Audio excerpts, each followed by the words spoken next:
Hello friend, welcome to my YouTube channel.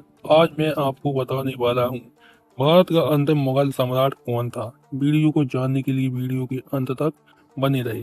16वीं शताब्दी में स्थापित मुगल साम्राज्य आंतरिक संघर्षों और यूरोपीय प्रभाव के कारण पतन की ओर अग्रसर हुआ। इसके अंतिम सम्राट बहादुर शाह जफर 1837 से 1858 से 1857 के विद्रोह के प्रमुख नेता थे। विद्रोह की विफलता के बाद अंग्रेजों द्वारा उन्हें रंगून निर्वासित कर दिया गया, जिससे भारत में मुगल शासन का स्थायी अंत हो गया था। मुगल साम्राज्य एक विशाल और प्रभावशाली साम्राज्य था, जिसने 300 वर्षों से अधिक की अवधि में भारतीय उपमहाद्वीप के सामाजिक, सांस्कृतिक और नैतिक परिदृश्य पर जबरदस्त प्रभाव डाला। 16वीं शताब्दी में स्थापित मुगल राजवंश के विभिन्न ऐतिहासिक अंतरालों में तेजी से विस्तार किया। इसमें भव्य वास्तुकला, प्रशासनिक व्यवस्था में सुधार के साथ साथ कला और ऐतिहासिक में उत्कृष्टता की कालखंड शामिल है।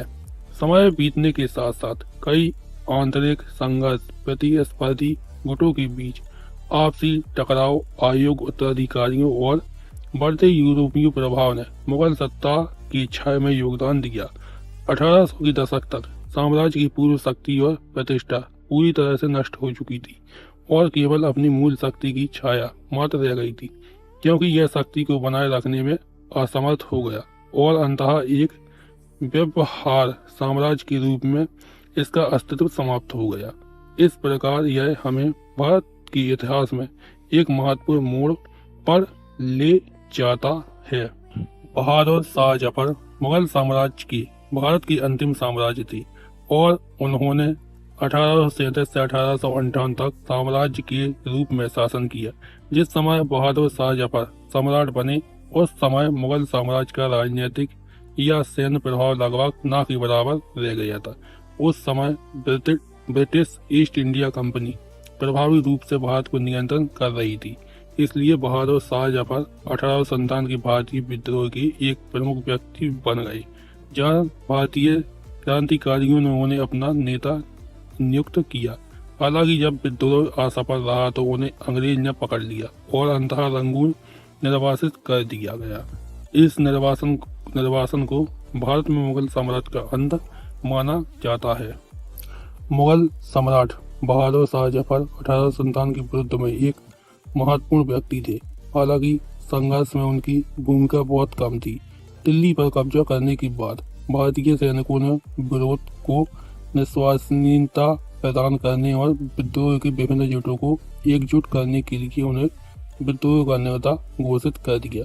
पर एक बुजुर्ग व्यक्ति थे और विद्रोह में शामिल नहीं होना चाहते थे, लेकिन दबाव में आकर उन्होंने विद्रोह के मुखिया बनने पर सहमति जताई।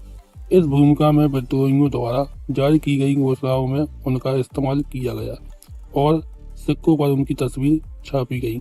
विद्रोह विफल होने और अंग्रेजों द्वारा उसे गिरफ्तार किए जाने के बाद उन्होंने भारत में मुगल शासन को समाप्त करने के लिए विद्रोह में उसकी संतलिप्तता को एक तर्क के रूप में इस्तेमाल किया और बाद में उसे देश से निर्वासित कर दिया गया, क्योंकि अंग्रेजों का मानना था कि अंतिम मुगल सम्राट बहादुर शाह जफर 1857 के विरुद्ध के लिए जिम्मेदार थे। इसलिए उन्होंने निर्वासित कर दिया गया था। जब भारतीय विद्रोहियों ने दिल्ली पर कब्जा कर लिया तो उन्होंने उसे विद्रोह का पीड़ितात्मक प्रमुख नामित कर लिया, इस तथ्य के बावजूद कि उसने वास्तव में विद्रोह में भाग नहीं लिया था और न ही विद्रोह के पीछे की रणनीति पर उसका बहुत अधिक प्रभाव था। हालांकि ब्रिटिश सरकार ने जफर को विद्रोह का सक्रिय रूप से समर्थन करने और उसे वैधता प्रदान करने वाला माना, इसलिए उन्होंने उसे गिरफ्तार कर लिया और ब्रिटिश सैन्य न्यायाधिकरण के समक्ष उस पर मुकदमा चलाया गया। इस मुकदमे के परिणाम स्वरूप उन्हें देश निकाला की सजा सुनाई गई, जिसका उद्देश्य मुगल साम्राज्य को स्थायी रूप से समाप्त करना और जफर को ब्रिटिश साम्राज्यवाद के खिलाफ भविष्य के किसी भी विद्रोह के लिए एक केंद्र बिंदु के रूप में काम करने से रोकना था। अगर आपको मेरा वीडियो अच्छा लगा हो तो वीडियो को लाइक कीजिए, चैनल को सब्सक्राइब कीजिए और वीडियो को ज़्यादा से ज़्यादा शेयर कीजिए।